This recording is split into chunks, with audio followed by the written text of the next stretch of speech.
Avokat, në media ka qarkulluar një lajm që ende s'është konfirmuar që kryeministri Rama po mendon që të bëjë zëvendës kryeministri Grida Dumën. Tani, po flasim sikur po tenton Rama të kaloj stratosferën, tani aty ku ndodhet Grida dhe me pak ndim nga Grida ose mirë kuptim nga Grida mund ta kapi Grida. Tani Rama ka një propozim, është njëri që i bën këto propozime, nuk do të çuditesha, dhe besoj që edhe Grida do të pranojë të propozim, nëse i bëhet. Nuk ka ne çudi këtu. Kjo tregon që Rama po lëshon nga pak nga pushteti i tij, nuk është më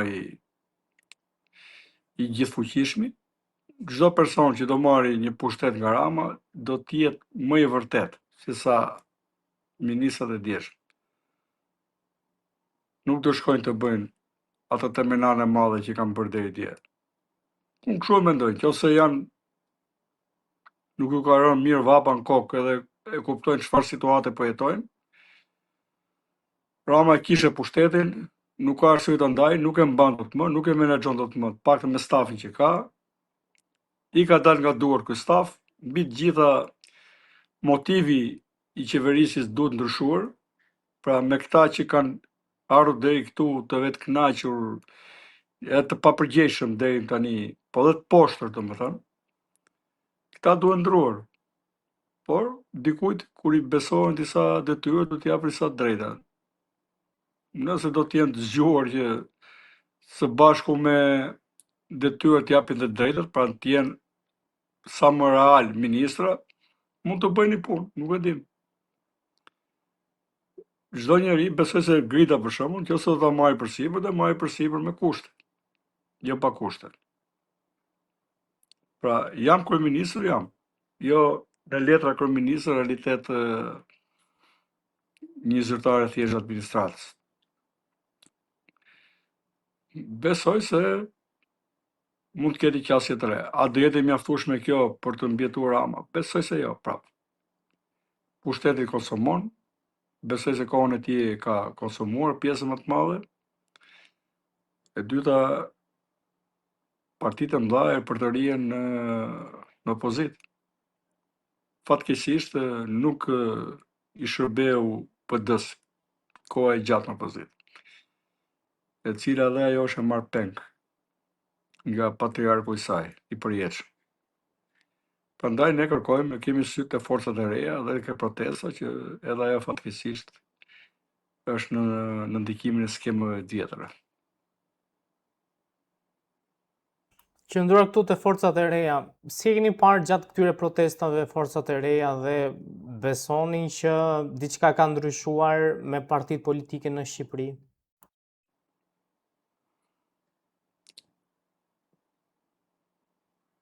Thjesht kanë nxjerrë në avangard protestën duke menduar që ta përdorin si mjet sulmi shkatërrues dhe pastaj frutet i ndajnë prapë partitë politike.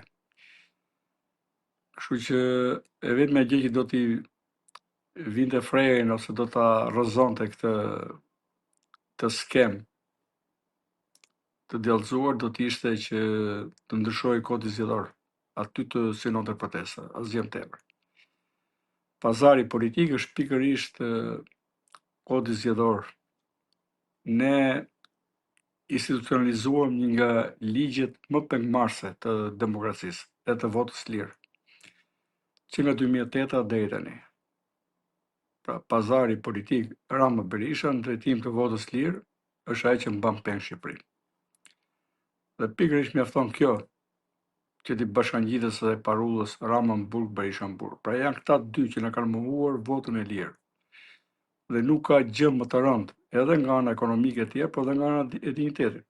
Kush jeni ju të dy që na mohoni votën e lirë? Ne pra pretendojmë që jetojmë në demokraci, po pa të drejtën e votës lirë. Në Shqipëri, minimumi nga 2008 deri e të hu, domethënë deri tani, nuk kemi zgjedhje të lira të ndershme. Dhe zgjedhjet kanë marrë një lloj rokopuje ku për ditë më tepër faktori kryesor është faktori krim. Pra, sidomos në 2017 mbrapa, është rënduar ky faktor. Ka qenë gjithmonë i rëndësishëm, ka qenë paktën në rrjesh dytë, tani është në avangardë. Është më i rëndësishëm të jesh i kryetar bande sesa të jenë 3, 4 apo 5 deputet bashkë. Avokat, në fakt, nga të gjithë informacionet që dolën në media, ajo çfarë të bëri më shumë përshtypje ishte fakti që inteligjenca serbe kërkonte që përmes islamit të krijonte një lloj radikalizimi në Kosovë. Unë mendoj që është një platformë, jo më një plan i thjesht që ka të bëjë për momentin, po ka qenë një platformë e gjatë që shqiptarët të njësohen vetëm si musliman, mundësisht si ardhacak nga lindja e mesme apo edhe më tutje, dhe serbët të prevalojnë mbi shqiptarët nëpërmjet kartave jo vetëm të slavizmit, po edhe të krishterrimit. Besojmë se mbi këto karta u justifikuan krimet në Bosnjë dhe tentuan të justifikoheshin krimet në Bosnjë, po dhe edhe vetë genocidi në Kosovë. Pra mendoj që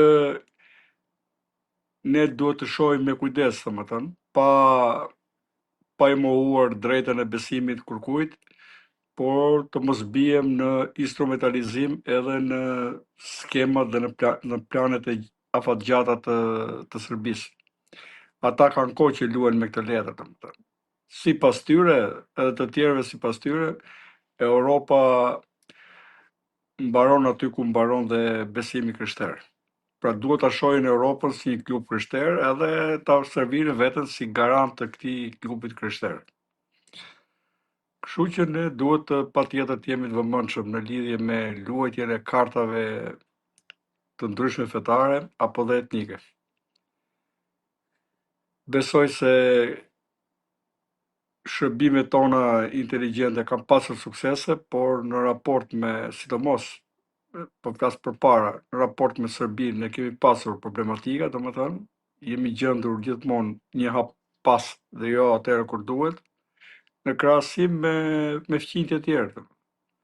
Pra është një punë afatgjatë që ka bërë shërbimi inteligjent jugoslav pastaj serb, duke përpunuar platforma të cilat janë paraprirë edhe nga platforma akademike. Për këtë ne duhet të jemi shumë vëmendshëm, edhe ajo që i bashkon shqiptar duhet prevalojnë mbi ndasitë ideore, fetare dhe kulturore apo krajinare. Avokat, në fakt, Fatmir Shaholli prej vitesh hiqej si analist në Kosovë, madje dilte edhe nëpër media duke analizuar situatat në vend. Në përgjime ka dalë që edhe Milaim Zeka në fakt ka marrë 1.000 euro nga Fatmir Shaholli. Si shikoni deportimin e inteligjencës serbe në nivele shumë të larta të medias në Kosovë? Tani media, ti je gazetar, të kesh një media do thotë që ke punë, ke një biznes, dhe nuk besoj të paktën që në vetë dihet plot për çfarë bërë nga kush i servir Milaim Zeka të këtë bërë veprim, domethënë. Unë për aq sa e njoh, domethënë, kam një bindje deri tani, për kaq sa po flasim, që nuk ka, që duhet të flasim për vetëdijshmërinë, domethënë, ku kemi të bëjmë me faje, domethënë, edhe në bazë doktrinës penale, duhet bërë me vullnet të plot, pra, je i bindur për atë që bën. Në media mund të kesh shumë, mund të ndillesh edhe nga lajmi, nga skupi, nga momenti i debatit politik që është atje, çdo media tenton të japë një lajm e para, kështu që nuk mendoj që deri tani që Milaimi ka shitur shpirtin për 1.000 euro. Për këtë do të thoja. Është gazetar i vjetër, besoj po ta kishe ditur këtë linjë, domethënë po të kishe informacion më tepër, besoj do të ishte më i kujdesshëm.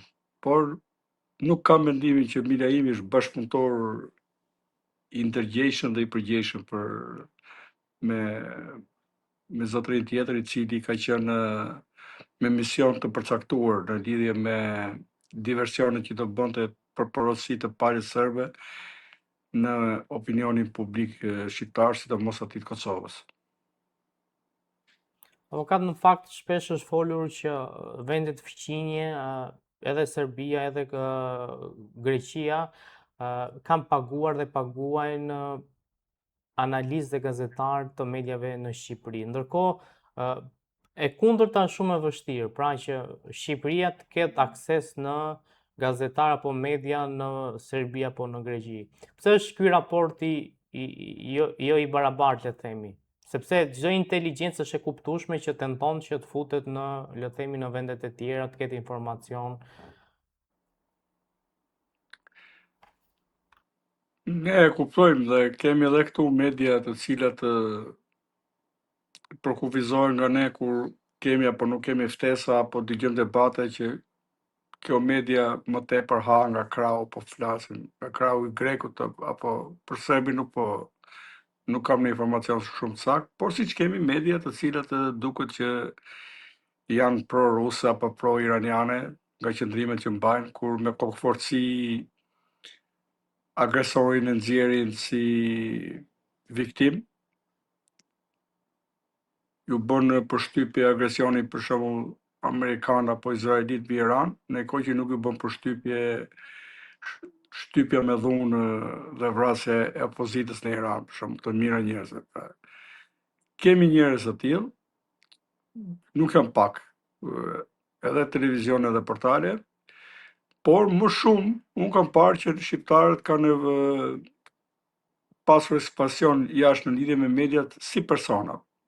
Për shembull, kemi politikanë fuqishëm të cilët kanë ndikim në persona të fuqishëm apo dhe në media, në portale të ndryshme edhe jashtë shtetit, për shembull, edhe në Europë qendrore apo dhe në Europë perëndimore.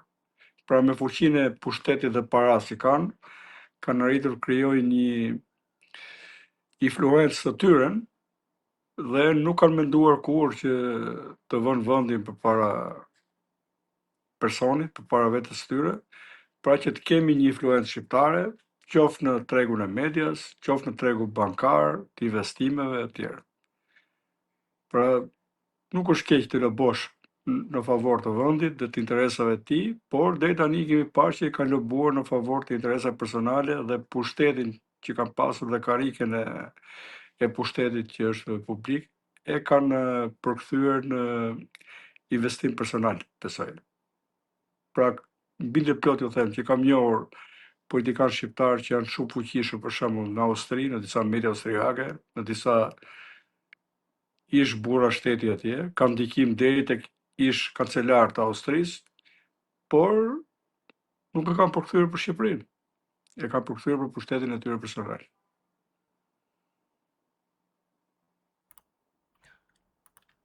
Avokat, duhet ju pyes lidhur me situatën politike në Shqipëri, ku sigurisht që protesta vazhdon ka vazhduar edhe gjatë muajit gusht, edhe pritet nga të paktën deklaratat e drejtuesve të protestës që në shtator të kemi një shtim dhe një masivitet të protestës. Besoni që protesta do arri qëllimin e vet, pra kërkesën kryesore atë të dorëheqjes së kryeministit Rama? Tani duhet të mësoni të vëmë pika mbi, ju thot drejtuesit e protestës, kush i zgjodhi këta? Se edhe unë jam protestues. Kush më ka zgjedhur drejtues? Të paktën ata që japin lajmërime për, le të themi, ndryshime të kursit protestës, pra të vetë Po ta quajtur drejtues. kush janë këta që në pas ka dalë pronari nëse protesta mua më ka dalë nga shpirti. Nga më doli pronari tani. Apo flasin në emër të unitetit, i bëjnë çdo kritike, se kam parë më tepër kam një lloj mlefi, janë lëshuar të gjithë kritikëve të protestës, deri tani jo mua, me epitete nga më të ndyrat, që deri diku i shkonin fjalorit të kampit PD-s, kur përballej me kampi përballë, për personat të cilët kanë mendimin e tyre ndryshe. Tani kush janë këta që janë drejtues? Unë nuk di që kush janë këta, çfarë cilësish kanë, çfarë kontributesh kanë dhe çfarë presim ne për tyre, domethënë, çfarë garancish kanë për të ardhmen. Për mua janë një grup usurpator i pastër i protestës, të cilët në vendjet t'ju thuhet ju i keni dhënë kohë sistemit apo regjimit, po marrin merita sikur po rezistojnë më. Fal, këta janë protestuesit, janë njerëz që dalin në luajnë në mbrojtje apo luajnë në sulm. Kur i kërkon dorëheqjen dikujt, do të thotë që ti e ke vënë atë në një cep atje dhe po i kërkon dorëheqjen. E dyta, dorëheqja kërkohet pikërisht nga ana morale, që ky pushtet ka dështuar moralisht. Po si ka mundësi që ky pushtet i pazareve mund të luftohet nga mikrofoni i pazareve? Kështu që ata duhet të ikin dhe duhet të lëshojnë protestën. Ndryshe do të pranojmë që protesta pas ka nisë me këmbë të majtë edhe pavarësisht çfarë mund të arrihet, domethënë, nuk do të arrihet kurrë për cilin njerëzit aspirojnë dhe ajo që ju duhet njerëzve. Kam parë shumë akuza tani në media se si personat që janë atje te mikrofoni i qelbur që kanë të lidhur me njëri tjetrin dhe paguhen dhe nga njëjta dorë. Tani pse s'japin përgjigje këta? Po flasin në emër të unitetit dhe pastaj thon sot edhe më shumë. Me këto pralla do vazhdojnë të luajmë tani. Mbas 3 muajsh ne duhet kishim disa arritje, e dyta programi nuk është i qartë dhe pika kryesore për cilën unë do të isha i fokusuar po të isha atje, do të ishte kodi zgjedhor. Prej atij kodi zgjedhor na rrjedhin gjithë qiejt. Po këta persona që u servirën si teknik për të menaxhuar fjalën në protestë, në mënyrë të pabes, kanë marrë drejtimin e protestës, siç po e thoni edhe ju tani, dhe kanë larguar një mendim të pjekur që është rreth tyre. Pra këta janë në diskordancë plot, në kontrast plot me ato që është rreth tyre, dhe nuk u kthyen në një tribunë të mendimit të lirë, akademik, politik, shoqëror, avangard shqiptar. Kemi pasur atje një zallamahi tek mikrofoni, por njerëzit të cilët realisht kanë ofruar mendime të sakta në gjithë këto vite, kur akoma ishme me pallon të shkurtra këta mikrofonaxhin, nuk janë lejuar të flasin atje. Kush është ata? Policia e mendimit të lirë të ardhmës së Shqipërisë, kush e ka dhënë këtë drejtë tyre? Për mua protesta është e kapur. As më pak, as më shumë, nga njerëz të cilët kanë defekte dhe deformime të rënda. Pse nuk deklarojnë ta kush është koka e protestës? Se e dinë dhe vetë që nuk janë të denjë për të qenë kokë proteste, por manipulojnë tani me këtë sekretin e madh rreth protestës. Për më tepër shturpi i madh ai që ka ndodhur atje, që 2 grupe janë zënë me njëri tjetrin si huligan vërtet. Mendoj që duhet riformatohet kjo protestë, sa jemi në kohë, edhe ajo lojë qelpur me mikrofonin të pushoj sa më shpejt. Kështu është, ka marrë një mikrofon të japin zë vetes edhe t'i mbyllin zërin tjerëve. Kjo është e papranueshme. Këtë mund ta bëjnë kudo ata apo jo në mes Tiranës. Nuk do t'ju eci për kohë të gjatë. Uzurpatorët duhet largohen nga protesta. Avokat, ka pasur mbledhje të qeverisë në Pogradec, ku kryeministri Rama, duke folur në këtë mbledhje, ka po themi shpallur disa nisma të kësaj qeverie, ndërto le të themi pasqyra dhe radari, pra për të kapur problemet e qytetarëve dhe më pas për të gjurmuar se në çfarë faze janë këto probleme. Madje kryeministri Rama ka deklaruar që kjo protestë e ka ndihmuar më shumë qeverinë se sa e ka dëmtuar. Si e shikoni këtë lloj përpjekje të kryeministit Rama dhe mbi të gjitha si e keni parë disa video të disa të moshuarve të cilët deklarojnë që kemi pritur me orë të gjata kryeministrin, ta takoj kryeministrin dhe pastaj të vdes, pra çfarë janë këto deklarata dhe pse kemi arritur deri këtu? Po, ne jetojmë në gjendje absurde dhe mos habitemi edhe me ata pleq që nuk duan t'ja dinë për gjendjen e përgjithshme dhe thurin lëvdata Diti Rambe ndaj kryeministrit. Dhe kryeministrit kjo e levërdis për thënë që zgjidhja është tek unë, zgjidhja jam unë dhe problemi nuk jam unë, po janë njerëzit rreth meje, për qark meje, për ball meje, pas meje e tjerë, nuk ka rëndësi domethënë, a janë në opozitë apo janë në qeverinë e tij. Por kur vjen momenti, ai diferencon veten, thotë që zgjidhja jam unë dhe buron për meje. Këtu është ajo që thash përpara, dobësia e protestës. Mbas rreth 3 muajsh, duhet ishte pjekur një mendim atje politik, duhet kishte dalë një manifest i qartë dhe 2-3 figura të qarta të cilat do të ishin edhe si kapacitete intelektuale, po dhe morale, alternative qartë e këtij kryeministrit, domethënë. Edhe figurave të tjera. Por vjen aty rrit 3 muaj nuk thua asgjë. Sorollatesh për qark mikrofonit, vetëm me parulla, pa platforma të qarta. Edhe ato që është lexuar është mysybet, edhe nga ana juridike, po dhe me kontradikta të tjera. Unë mendoj që fitoi kohë kryeministri, i dhan kohë, me vetdije apo pa vetdije, po jam i bindur që është me vetëdije të plot, pra në bashkëpunim plot me të, i dhan kohë, për mos kristalizohet një alternativë, edhe zotëria tani mblidhet në Pogradec, edhe njerëzit kthejnë kokën, thonë tani bëjmë pyetjen, kush do të iki dhe kush do të vijë. Pra, një pjesë që janë protestues në shpirt, edhe të cilët e dinë mirë që nuk ka zgjidhje më nga kjo mazhorancë,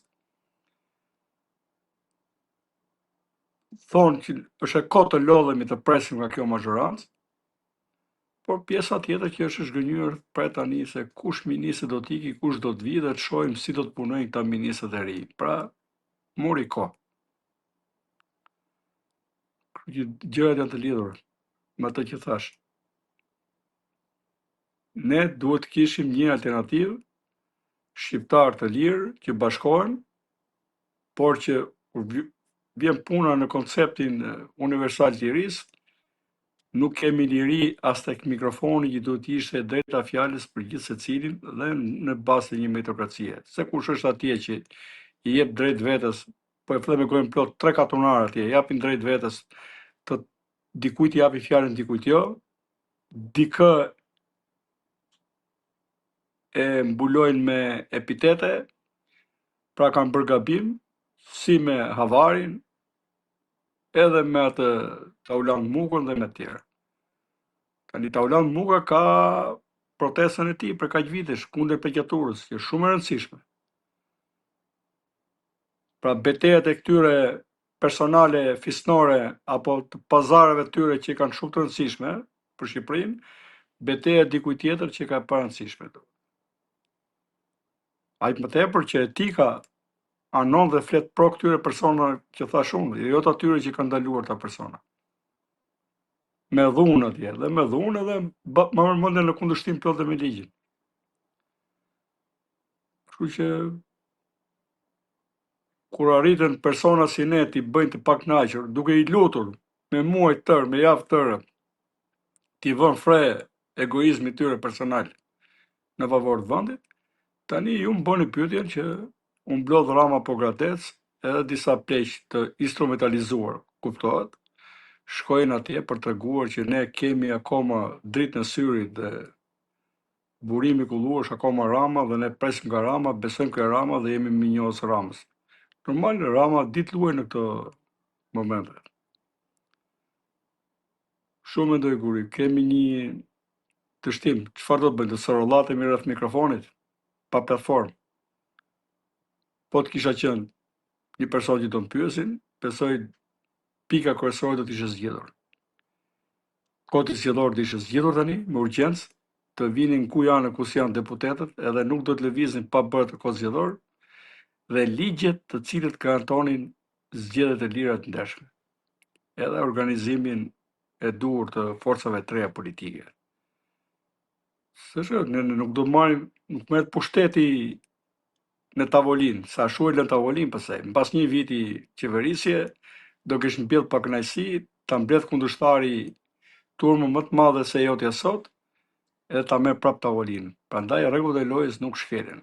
Po ne kërkojmë rregulla të drejta loje. Të ketë për herë të parë në Shqipëri zgjedhje të lira të ndershme, të ndahet drejtësia nga pushtetet e tjera, që të jetë si garant dhe imunitet i fortë i shëndetit politik dhe administrativ vendit. Për të po flasim. Kështu që unë i shoh të lidhura të dyja aspektet. Kanë lidhje, kanë një korrelacion me njëra tjetrën. Në dështim, do presim ne tani se do presim të na vinë aleatët nga qielli shtator, do na vinë studentët. Problemi është sa ti e meriton, sa ti je i bindur, je i devotshëm. Je më i devotshëm se Rama, se Berisha bashkë. Ai për tepër që shoh edhe njerëz Berishës atje që në hipokrizi të plot qeshin kur thuhet Rama në burg, Berisha në burg, po që në vërtetë e kuptojnë që ajo pjesa Berisha në burg është shtesë, asgjë më tepër. Është një shtesë për të mbajtur varur dhe për t'i thënë të tjerëve që janë kundër establishmentit, shiko se ne kemi akoma të parullur këtu, po protesta duhet pastrohet edhe nga ndikimet e tjera pastaj. Kur thuhet që deri tek Meta ndikon nga burga apo Velia, ky është turp domethënë. Të dalin kush janë, të vijnë, e si u zgjodhen krye protestës, edhe ta dim kush janë. Jemi dakord apo si jemi dakord pastaj. Po të thuhet, jo të manipulojnë më, na lozin ilegalitet. Enver Hoxha mbajti partinë në ilegalitet deri 49.